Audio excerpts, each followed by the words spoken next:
আসসালামু আলাইকুম গাইস, কেমন আছেন? আশা করি ভালো আছেন। নতুন আরেকটি ছোট্ট ব্লগে আপনাদেরকে স্বাগতম। এখন কিন্তু শীতকাল, দেখতে পাচ্ছেন চতুর্দিকে প্রচুর কুয়াশা।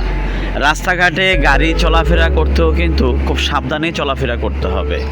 আর বিশেষ করে আমাদের কর্মজীবন, আমাদেরকে তো অবশ্যই বাসা থেকে বেরোতে হয়, কাজ করতে হয়।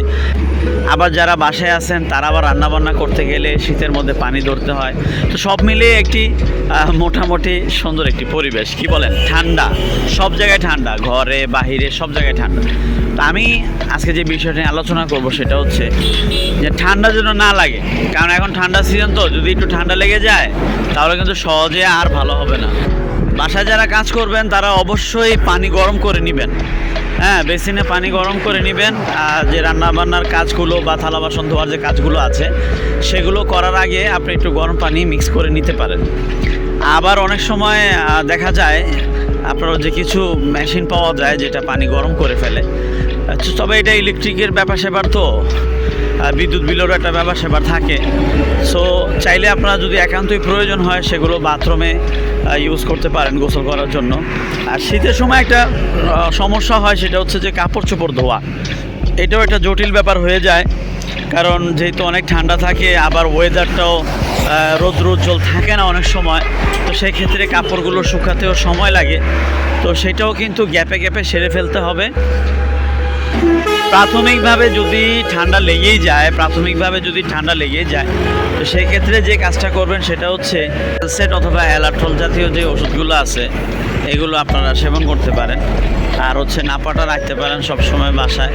আর বেসিক্যালি বাচ্চাদের জন্য হিস্টাল বা হিস্টাসিনের যে সিরাপগুলো আছে এগুলো রাখতে পারেন। নাক দিয়ে পানি পড়াটা খুব দ্রুত বন্ধ করে দিবে। অনেকে এই ঠান্ডার ওষুধ আর অ্যালার্জির ওষুধটা আলাদা করে ফেলে। তো ঠান্ডা আর হচ্ছে অ্যালার্জি কিন্তু মোটামুটি একই ওষুধ।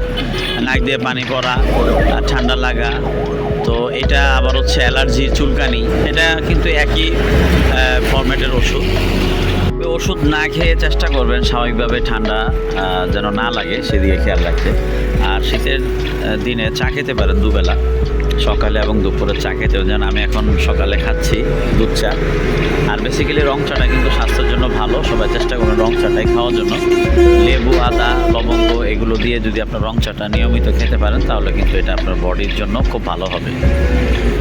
তো আজকের এই ছোট ব্লগটি অবশ্যই সবাই দেখবেন এবং শেয়ার করে দিবেন।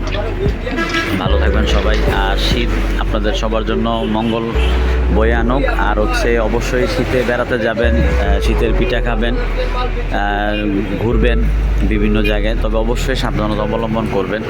আবার চুরি ডাকাতি থেকেও সাবধানে থাকতে হবে। অনেক সময় দেখা যায় বাসা থেকে আমরা চলে যাই, বাসায় চুরি হয়ে যায়, সেদিকটাও খেয়াল রাখতে হবে। তো সর্বোপরি সবাই ভালো থাকবেন।